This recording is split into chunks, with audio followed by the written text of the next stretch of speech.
Episode की शुरुआत में यहाँ पे हमें फिर से डीमन कासल का सीन दिखाया जाता है और एक नोटिफिकेशन पैनल दिखाया जाता है जिसमें लिखा होता है कि जिन्वू को purified blood of the demon monarch मिल चुका है, ठीक है। और इसी चीज़ की ज़रूरत थी उसको एलिक्सर ऑफ लाइफ बनाने के लिए, इतनी मेहनत उसने इसी चीज़ के लिए की थी। यहाँ पे क्राफ्ट करने का ऑप्शन आ जाता है क्योंकि उसको तीनों इंग्रेडिएंट्स मिल चुके होते हैं, लेकिन इस क्राफ्टिंग के लिए उसके इंटेलिजेंस स्टैट की मदद ली जाएगी। तो यार इसके चांसेस ऊपर नीचे वाले हैं, ठीक है। तो जिन्वू एग्री कर देता है, ये क्राफ्टिंग शुरू हो जाती है और फाइनली सक्सेसफुल भी हो जाती है और जिन्वू को एलिक्सर ऑफ लाइफ मिल जाता है। लेकिन अब वो यही चीज़ सोचता है कि क्या इससे उसकी मॉम की जो इटर्नल स्लीप वाली प्रॉब्लम है वो सॉल्व हो सकती है या फिर नहीं। तभी पीछे से आयरन इस ड्रैगन की बॉडी को उठा के लेके आ जाता है और भाई वो उसको अराइज करने के लिए लेके आया होता है। तो जिन्वू इसे अराइज कर देता है, लेकिन वो उसका नाम भूल गया होता है, जिस वजह से वो उसका नाम काइसल रख देता है, ठीक है। अब यार एसल तो काफ़ी ज़्यादा खुश होती है, वो यही सोचती है कि यार हम इस ड्रैगन के ऊपर बैठ के जल्दी से जल्दी हमारे घर पे जा सकते हैं और वहाँ पे हम काफ़ी तगड़ी पार्टी करेंगे। लेकिन ऑब्वियसली बात है, यहाँ पे जिन्वू के कुछ और ही प्लान्स होते हैं। वो अपनी मॉम को जल्दी से जल्दी ठीक करना चाहता है। अब वो सोचते हैं कि वो करे क्या। वो बाकी रिवॉर्ड्स चेक करना शुरू करता है तो उसे याद आता है उसको एक रियून स्टोन मिला था। अब यार इस स्टोन की मदद से उसको शैडो एक्सचेंज की एक एबिलिटी मिलती है जिससे कि वो अपने शैडो सोल्जर्स के साथ जगह बदल सकता है, ठीक है। अब आपको याद होगा यहाँ पे आने से पहले जिन्वू ने अपने इलाके में कुछ सोल्जर्स को भेजा था, छोड़ा था, तो उनमें से एक सोल्जर्स से वो अपनी जगह एक्सचेंज कर लेता है, जाने लग जाता है और एसल को कहता है कि ठीक है फिर एसल तुम घर जाओ और अपना ख्याल रखना। तो यहाँ पे एसल यही कहती है कि जिन्वू मैं तुमसे, लेकिन इतने में यहाँ पे जिन्वू का कोई सोल्जर आ जाता है और हमें कभी पता नहीं चलेगा कि एसल क्या कहना चाहती थी। एनीवे जिन्वू यहाँ पे एक गली के अंदर आ चुका होता है और हमें एक बात बताई जाती है कि अब 3 घंटे तक वो इस शैडो एक्सचेंज वाले स्किल का इस्तेमाल नहीं कर सकता है। वो यहाँ पे काफ़ी तगड़ी जंप लगाता है और काइसल को बुला लेता है और ड्रैगन के ऊपर बैठ के निकल जाता है। दूसरी ओर यहाँ पे हमें हंटर एसोसिएशन का सीन दिखाया जाता है।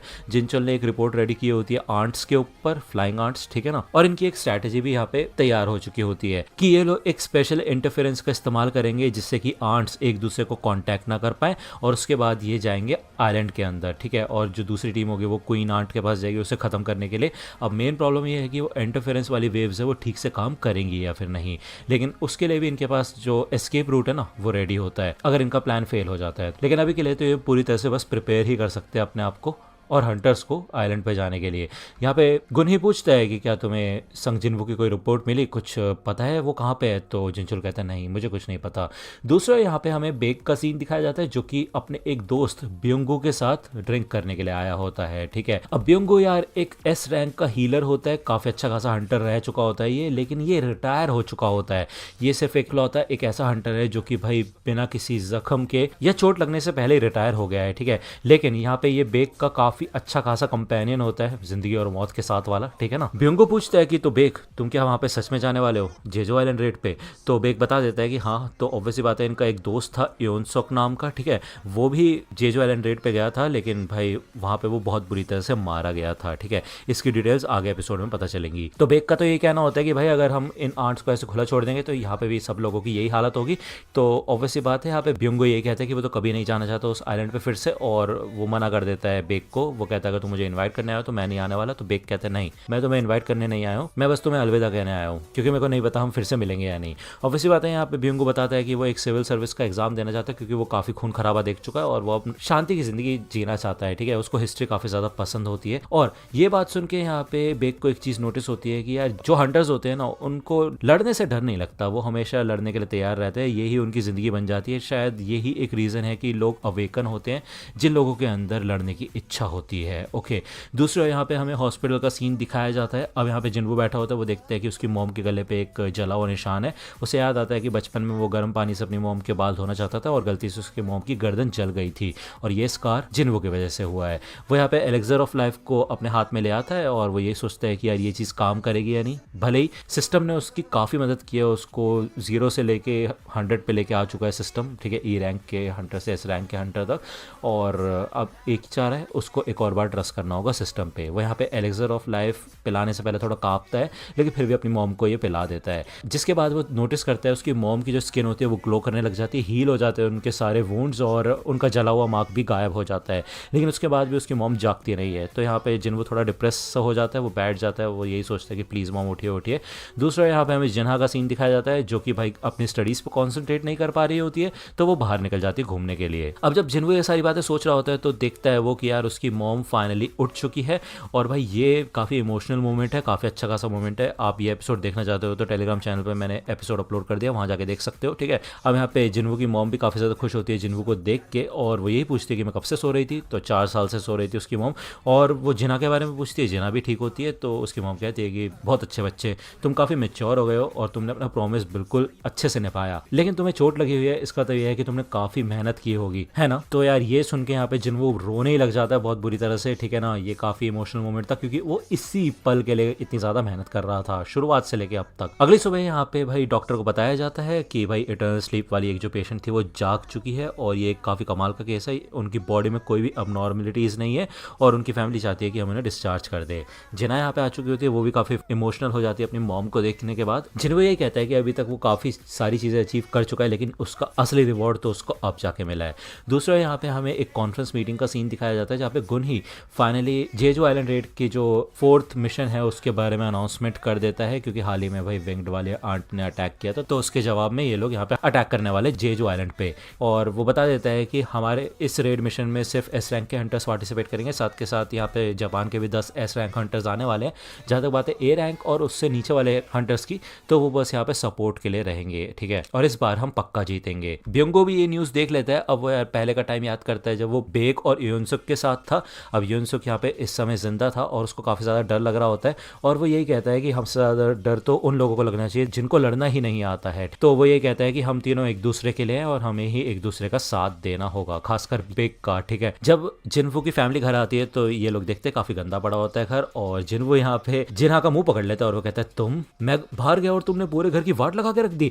तो उसकी मॉम से कहती है अच्छा ठीक है शांत हो जाओ, अब 4 साल के बाद हम चलो फिर से साथ मिलके साफ सफाई करते हैं, ठीक है। अब ये घर इनका काफ़ी ज़्यादा पुराना हो चुका होता है, तकरीबन बचपन से ये लोग यहाँ पे रह रहे होते हैं। जिन्वू को एक चीज़ रियलाइज़ होती है कि यार जब से वो हंटर बना है ना, तब से वो ऐसा लगता है कि अपनी फैमिली से काफ़ी ज़्यादा दूर हो चुका है। कहीं ऐसा तो नहीं उसने कोई ऐसी लाइन क्रॉस कर दी हो जहाँ से वो वापस नहीं आ सकता। तब यहाँ पे जिन्वू की मॉम देखती है अपनी फैमिली फोटो में उसके हस्बैंड होते हैं, यानी कि जिन्वू के डैड, और वो पूछती है कि क्या तुम्हें उनके बारे में कुछ अपडेट मिला। तो यार कोई अपडेट नहीं मिला होता इनको। जिन्वू की मॉम बताती है कि यार भाई जिन्वू के डैड एक फायर फाइटर थे हंटर बनने से पहले, और वो काफ़ी कूल लगते थे जब वो इंसानों को बचाते थे। तो ये सारी खूबी यहाँ पे जिन्वू के अंदर भी है। जिन्ना कहते हैं मेरे अंदर भी खूबी है ना, मैं भी डॉक्टर बनना चाहती हूँ, लोगों की मदद करना चाहती हूँ। तो जिन्वू की मॉम कहती है हाँ। दूसरा यहाँ पे हमें गुनही का सीन दिखाया जाता है। अब यार ये लोग बात करते हैं एक एस रैंक के हंटर के बारे में जो अमेरिका से आया था जस्ट इधर घूमने के लिए, पता करने के लिए, या फिर शायद कुछ इन्फॉर्मेशन निकलवाने के लिए, खास करके ह्योंग डोंगसू के बारे में। अब आपको पता होगा यार डोंगसू वही बंदा है जो अमेरिका से आया था, तो ये बंदा भी उसको जानता है, लेकिन इसके कुछ और मोटिव्स भी हो सकते हैं। लेकिन ऑब्वियसली बात है ये इनके इस जेजो आइलैंड रेड पे तो टांग नहीं अड़ाएगा, यही बात गुनही करता है। वो फिर से जिन्वू के बारे में पूछता है तो जिनचुल बताता है कि हाँ हमारा कॉन्टैक्ट हो चुका है और वो जस्ट यहाँ पे आने ही वाला होगा।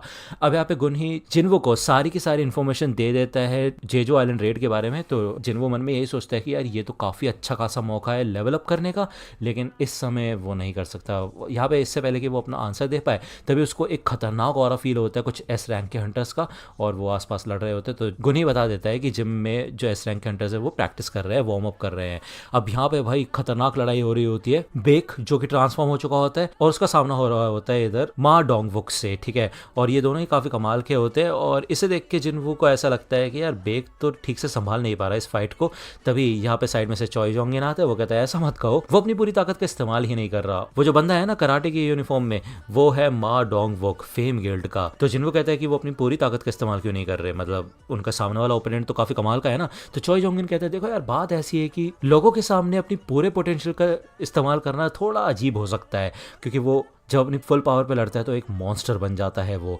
अब साइड में यहाँ पे नाइट्स गिल्ड के बंदे भी खड़े होते हैं और दरवाज़ा खोलता है। फाइनली यहाँ पे गोटो रियोजी की टीम भी आ चुके थे, यानी कि जापानीज एस रैंक हंटर्स। हानेकावा इधर होती है, वो बता देती है जिन्वू के बारे में, क्योंकि ये सब लोग काफ़ी ज़्यादा सरप्राइज होते हैं जिन्वू का ऑरा देख के। गोटो को ऐसा लगता है कि ये कोई असैसिन टाइप का हंटर होगा, लेकिन हानेकावा क्लियर करती है कि नहीं ये एक मेज टाइप का हंटर है। चाहे को भी पता चल जाता है कि जिन्वू आ चुका है। लिम टाइग्यो भी कहता है कि अरे ये तो वही है ना जिसने हमारे मिनसुंग की कॉन्फ्रेंस खराब कर दी थी। अब ये दोनों यहाँ पे लड़ रहे होते हैं तो हानेकावा कहती है कि वैसे इनके फाइट का लेवल कुछ ज्यादा खास है नहीं, शायद ऐसा इसलिए क्योंकि मैं गोटोरियोजी सर की फाइट्स देखती हूँ तो उनकी फाइट ज्यादा पावरफुल लगती है मेरे को। यहाँ पे साइड में कुछ ए रैंक के हंटर्स होते हैं जिनमें से एक होता है पार्क और वो नाइट्स गिल्ड का गिल्ड मास्टर होता है।